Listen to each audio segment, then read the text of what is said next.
Hello, I'm the UK Angry Atheist, and this is the second film I'm making, which is to address why I describe myself as angry. Quite a few people have asked that question, and I think I should begin by pointing out that those Christians who said, "Why am I angry at God?" are kind of missing the point. I'm not angry at God. In fact, that's a bit like saying I'm angry at Voldemort for the things he did to Harry Potter. How can you be angry at something you don't believe is real? A very strange way of viewing things. So why am I angry? Well, there's a list of reasons why I'm angry and why a lot of atheists feel angry and aggrieved. Things like the young girl in Pakistan who was recently shot in the head because she wanted education for girls, and the Taliban religious fundamentalists thought that was wrong because God's told them that they shouldn't educate girls, so they were quite justified to attempt to murder a 14-year-old girl. Big men. It's things like the child abuse allegations against priests, hide behind their religious persona to abuse people. Lots of things. 9/11, clearly those people were acting on religious faith as much as anything else. All those things make me as an atheist angry. But the thing I want to really address today is the real crux of the matter for me, the real thing about believers that I find annoying, that aggravates me, and that's dishonesty, basically. You see, to my mind, in order to hold religious beliefs against rational argument requires twisting of facts, the twisting of arguments, the little point scoring, the failure to address the main issues, and deluding oneself, basically. And one prime example of this, I feel, is in the recent dialogue between Father TJ and Edward Tart. I mentioned this in my last video. Basically, Edward asked Father TJ what he thought about a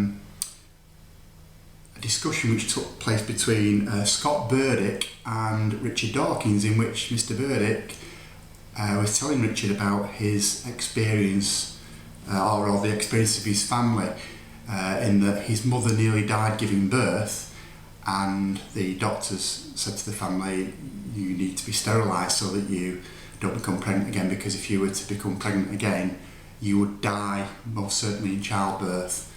The Catholic priest who came along to the family following this said, "Well, that's a mortal sin, you can't be sterilised, there's absolutely no way you can do that, it's immoral and you mustn't do it."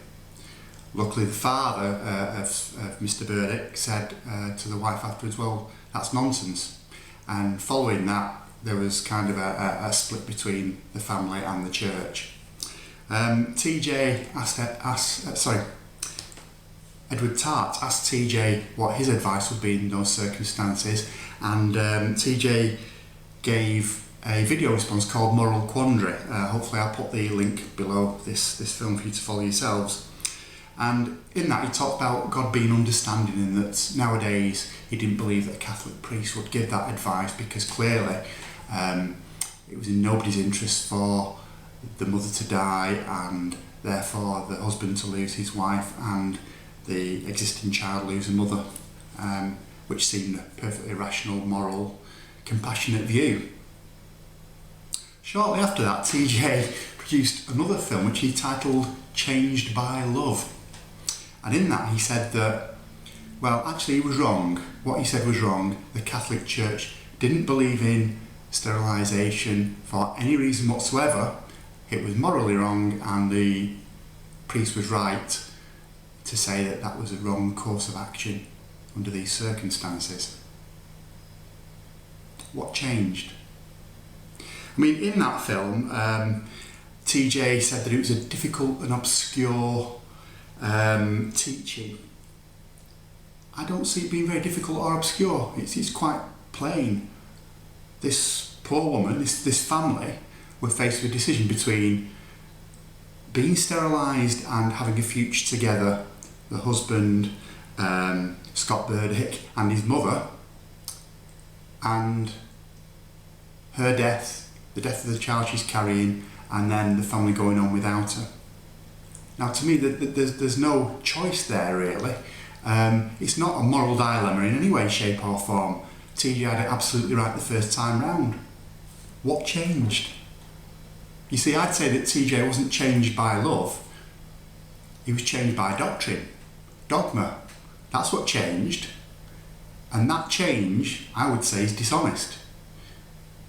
Because his first instinct as a human, as a compassionate human being, caring for another human, was to say, dogma's wrong, you shouldn't have that operation, and any reasonable person, any modern person, any modern Catholic priest wouldn't tell you to have that. But then what happens? He reads a doctrine, and that all changes, and he justifies that. He goes on film and says, no, I was wrong. There's moral quandary, it's difficult moral situation, it's obscure teaching. No, it's not. It's not. It's a fudge to say that. You know in your heart, TJ, what's right. I'm sure you do. You talk a lot about what's in your heart. Well, I ask you, what's in your heart? You know, putting the moral teachings aside, what do you feel is right? What I'd ask is that you apply the criteria I try to apply in my life, and that's do the mirror test that my father talked about.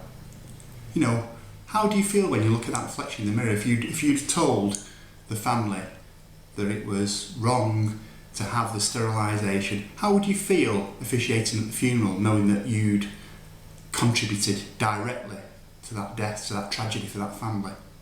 Would that feel good? Would you feel morally justified in doing that? Would you be able to look yourself in the mirror and think, I'm a good person? I know I couldn't. And it's that sort of moral fudge and deceit and deception that annoys me most, I think, as an atheist, that religious people justify all sorts of things on religious grounds, and great wrongs become right in their eyes because it fits in with what some ancient book says that's got no bearing on modern life. So there you go, that's my feelings on the thing. Thanks for listening. Bye.